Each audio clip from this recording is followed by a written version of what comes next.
نحمده ونصلي على رسوله الكريم أما بعد فأعوذ بالله من الشيطان الرجيم بسم الله الرحمن الرحيم يا أيها الذين آمنوا اتقوا الله وذروا ما بقي من الربا إن كنتم مؤمنين فإن لم تفعلوا فأذنوا بحرب من الله ورسوله وإن تبتم فلكم رؤوس أموالكم لا تظلمون ولا تظلمون صدق الله العظيم وصدق رسوله النبي الكريم ونحن على ذلك لمن الشاهدين والشاكرين. دروشی پڑھ. اللهم صل على محمد وعلى آل محمد صليت على إبراهيم وعلى آل إبراهيم إنك حميد مجيد. اللهم بارك على محمد وعلى آل محمد كما باركت على إبراهيم وعلى آل إبراهيم إنك حميد مجيد. بزرگان محترم، برادران عزیز، میں نے آپ حضرات کے سامنے قرآن مجید فرقان حمید کی سورۃ البقرہ کی چند آیات کریمہ تلاوت کی ہیں. اللہ رب العزت سے دعا ہے کہ مجھے ان کا صحیح صحیح مفہوم بیان کرنے کی توفیق عطا فرمائے.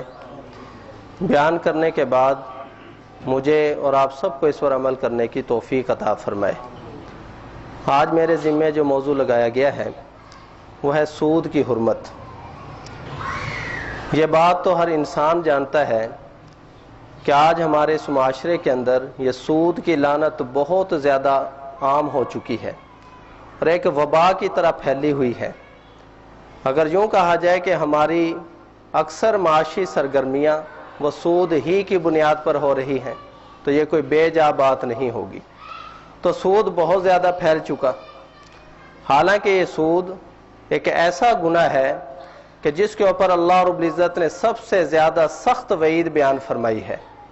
کفر و شرک کے بعد جتنے بھی گناہ ہیں ان تمام گناہوں میں سب سے زیادہ سخت وعید یہ سود کے اوپر ذکر کی ہے. چنانچہ جو آیت میں نے آپ کے سامنے تلاوت کی ہے، اس آیت کے اندر اللہ رب العزت نے اسی وعید کا تذکرہ کیا کہ یا ایھا الذین آمنوا اتقوا اللہ وذروا ما بقی من الربا ان کنتم مؤمنین. کہ ایمان والو اللہ سے ڈر جاؤ اور جو کچھ بھی سود کا کچھ حصہ کسی پر بچا ہوا ہے فرمایا اس کو چھوڑ دو اگر تم ایمان والے ہو. اس لیے کہ اگر ایمان تمہارے اندر موجود ہے تو پھر سود کو چھوڑنا پڑے گا. فَإِن لَّمْ تَفْعَلُوا فَأْذَنُوا بِحَرْبٍ مِّنَ اللَّهِ وَرَسُولِهِ. اور اگر فرمایا تم ایسا نہیں کرو گے، یعنی سود کو نہیں چھوڑو گے، پھر اللہ اور اس کے رسول کی طرف سے تمہیں اعلان جنگ ہے. اور یہ کوئی چھوٹی وعید نہیں ہے. دیکھیے بڑے بڑے اور بھی گناہ ہیں. زنا کے گناہ کا بھی تذکرہ کیا گیا ہے قرآن و حدیث کے اندر، اس کے اوپر بھی وعیدیں ہیں. شراب پینے کے اوپر بھی وعید ہے، سود خنزیر کھانے کے اوپر بھی وعید کا ذکر کیا گیا. لیکن کسی گناہ کے اوپر یہ نہیں کہا گیا کہ اللہ اور اس کے رسول کی طرف سے اعلان جنگ ہے. یہ صرف اور صرف اتنی بڑی وعید یہ سود خوری کے اوپر ذکر کی گئی ہے کہ فرمایا کہ اگر تم سود سے باز نہیں آؤ گے فَأْذَنُوا بِحَرْبٍ مِّنَ اللَّهِ وَرَسُولِهِ، پھر اللہ اور اس کے رسول کی طرف سے اعلان جنگ ہے. تو یہ بڑی سخت وعید ہے اور احادیث کے اندر بھی اس کے اوپر بڑی سخت سے سخت وعیدیں ذکر کی گئی ہیں. اور قرآن مجید کا یہ جو پورا رکوع ہے سورۃ البقرہ کا، اس پورے رکوع کے اندر سود کی حرمت کو تذکرہ کیا گیا. اور اس سے پہلے جو رکوعات کے اندر چلا رہا تھا وہ یہ کہ اللہ کی راہ کے اندر خرچ کرو، صدقات کرنا، خیرات کرنا، ان کے فضائل اور اس کی ترغیبات کا ذکر تھا. اس لیے کہ ایک ایمان والا جو ہے اس سے یہی امید کی جا سکتی ہے کہ وہ دوسروں کے اوپر احسان کرے گا، دوسروں کے اوپر صدقہ خیرات کرے گا. تو اس کے اندر اس کی مروت کا تذکرہ تھا. اور اب اس کے بالمقابل اللہ رب العزت نے سود کو ذکر کیا. میں کہ ایمان والے کو تو چاہیے تھا کہ صدقہ خیرات کرتا، لیکن ایمان والا اگر سود خوری شروع کر دے فرمایا کہ یہ اس کی طرف سے بہت بڑی جسارت ہے. صدقہ خیرات کے مقابلے میں یہ اللہ رب العزت نے سود خوری کو ذکر کیا. اس لیے کہ سود خوری کے اندر جو بے مروتی پائی جاتی ہے، جو ظلم اور زیادتی پائی جاتی ہے، وہ کسی اور گناہ کے اندر نہیں۔ اب اس کو تو چاہیے تھا کہ مفت کے اندر اس کو دیتا، لیکن اگر وہ اس سے قرض بھی طلب کرتا ہے تو یہ اس کو مفت میں قرض دینے کے لیے تیار نہیں۔ اب اس کے اوپر بھی یہ چاہتا ہے کہ قرض دے کر کچھ زیادتی اور سود وصول کرے۔ فرمایا کہ یہ انتہا درجے کی بے غیرتی ہے اور بے حمیتی ہے اور ظلم ہے۔ اللہ رب العزت نے اس کی سزا کا پہلے ذکر یہ کیا وَالَّذِينَ يَأْكُلُونَ الرِّبَا لَا يَقُومُونَ إِلَّا كَمَا يَقُومُ الَّذِي يَتَخَبَّطُهُ الشَّيْطَانُ مِنَ الْمَسِّ۔ فرمایا کہ جو لوگ سود خوری کرتے ہیں جب قیامت کا دن ہوگا، فرمایا کہ ان کی حالت ایسی ہوگی جیسا فرمایا کہ کسی کو شیطان نے چھو کر، جنات نے چھو کر میں کہ خبتی بنا دیا ہو، بدحواس ہو گیا ہو، اب اس کے ہوش و حواس ٹھکانے نہ ہو۔ فرمایا کہ جس طرح سے آسیب زدہ آدمی، مجنون آدمی، فرمایا کہ اس کی حالت ہوتی ہے قیامت کے دن، یہ سود خوروں کی حالت ایسی ہوگی۔ اس لیے کہ دنیا میں حرام خوری کی خاطر محض اپنے پیٹ کی جہنم کو بھرنے کے لیے ذرا بھی کسی کی ان کی حالت کی پرواہ نہیں تھی، یہاں بھی پاگلوں کی طرح مال کے پیچھے دوڑے رہتے تھے۔ فرمایا کہ قیامت کے دن ان کو ایسی ہی سزا دی جائے گی، تو لوگ اپنے حساب کتاب میں مشغول ہوں گے اور فرمایا کہ یہ پاگلوں کی طرح سر پیٹتے پھریں گے۔ تو یہ اتنی بڑی سزا ذکر کی، اور احادیث کے اعتبار سے دیکھیں تو بڑی بڑی سزائیں اس کے اوپر ذکر کی گئی ہیں۔ ایک حدیث میں فرمایا کہ لعن رسول اللہ صلی اللہ علیہ وسلم آکل الربا و موکلہ و شاہدہ و کاتبہ، کہ نبی کریم صلی اللہ علیہ وسلم نے 5 آدمیوں پر سود کی وجہ سے لعنت فرمائی ہے۔ فرمایا کہ ایک سود کھانے والا، اس کے اوپر بھی نبی کریم صلی اللہ علیہ وسلم نے لعنت فرمائی، اور دوسرا سود کھلانے والا یعنی سود لینے والا اور دینے والا، اور تیسرا اور چوتھا فرمایا کہ 2 اس کے اوپر گواہ بننے والے، یعنی 2 آدمی تو آپس میں سود کا معاملہ کر رہے ہیں، ایک دے رہا ہے ایک لے رہا ہے، کہ ان پر بھی لعنت ہے، اور 2 آدمی اس کے اوپر باقاعدہ گواہ بن رہے ہیں کہ ہم اس کے اوپر گواہ ہیں کہ واقعتاً اس نے ان کے ساتھ سود کا لین دین کیا ہے، کہ ان کے اوپر بھی لعنت ہے۔ اور 5واں فرمایا کہ کاتبہ، اس معاہدے کو جو لکھنے والا ہے، کہ اس پر بھی آپ علیہ السلام نے لعنت فرمائی۔ دیکھو ایک سود کی وجہ سے 5 آدمیوں پر لعنت کی جا رہی ہے۔ اب لعنت کیا ہوتی ہے؟ لعنت کا مفہوم یہ ہے کہ اللہ تعالیٰ کی رحمت سے اب یہ دور ہو چکا ہے، یعنی شیطان کو ہم کہتے ہیں کہ وہ ملعون ہو گیا، اللہ تعالیٰ نے اس کے اوپر لعنت فرما دی۔ اس کا معنی یہ ہے کہ اللہ رب العزت نے اپنی رحمت سے اس کو دور کر دیا ہے، ہمیشہ ہمیشہ کے لیے وہ راندہ درگاہ ہو گیا، دھتکارا گیا۔ تو اسی طرح فرمایا کہ یہ جو سود خوری کرتے ہیں، سود دیتے ہیں یا لیتے ہیں، یا سود کے معاملات کے اوپر گواہ بنتے ہیں یا سودی معاملات کو لکھتے ہیں، فرمایا ان کے اوپر بھی اللہ کے رسول صلی اللہ علیہ وسلم نے لعنت فرمائی ہے، وہ ہے کہ یہ بھی اللہ کی رحمت سے دور ہے۔ اب اس سے یہ مسئلہ بھی واضح ہو گیا، یہ جو کہا جاتا ہے کہ بینک کی نوکری کرنا یہ ناجائز ہے، یعنی ان بینکوں کی جہاں پر یہ سود کے کھاتے کھلے ہوئے ہیں، یہ عام بینکوں کا یہی حال ہے کہ سود کا لین دین وہاں پر ہوتا ہے۔ اب وہاں پر جتنے بھی ملازمین ہیں وہ کسی نہ کسی درجے کے اندر سود کے اندر مبتلا ہوتے ہیں، یا تو وہاں پر وہ سود کے معاملات لکھنے والے ہیں، یا وہاں پر گنتی کرنے والے، غرض ہے کہ ان کا سود کے ساتھ تعلق پایا جاتا ہے۔ یہ سودی معاملات کے اندر کسی نہ کسی طرح کی معاونت پائی جاتی ہے، اس لیے وہ بھی اسی حکم کے اندر آتے ہیں کہ ان کے اوپر اللہ کے رسول صلی اللہ علیہ وسلم نے لعنت فرمائی ہے۔ اس لیے اب ان کی یہ جو کمائی ہوگی تو وہ کمائی بھی ناجائز اور حرام ہوگی۔ حافظ ابن حجر رحمہ اللہ وہ کاتبہ کی تشریح انہوں نے یہی فرمائی، کہ اس سے مراد وہ کاتب ہے کہ جس وقت سود کا لین دین ہو رہا تھا جو اس معاہدے کو لکھے گا، فرمایا کہ وہ اس کے اندر داخل ہے۔ ہاں ایک سود کا لین دین کا معاہدہ پہلے ہو گیا، لیکن بعد کے اندر بعد ایسی بھی نوکریاں ہیں جیسے اکاؤنٹنٹ ہوتے ہیں یا آڈٹ کرنے والے، وہ بعد کے اندر جا کر حکومت کی طرف سے مختلف کمپنیوں میں مختلف فرموں میں جا کر آڈٹ کرتے ہیں، انہیں پھر وہ دیکھنا پڑتا ہے، حساب کتاب چیک کرنا پڑتا ہے۔ اب یہ سودی معاہدہ لکھ نہیں رہا، سودی معاہدہ پہلے لکھا جا چکا، یہ صرف جا کر اس کا آڈٹ کرتے ہیں، وہ اس وعید کے اندر داخل نہیں۔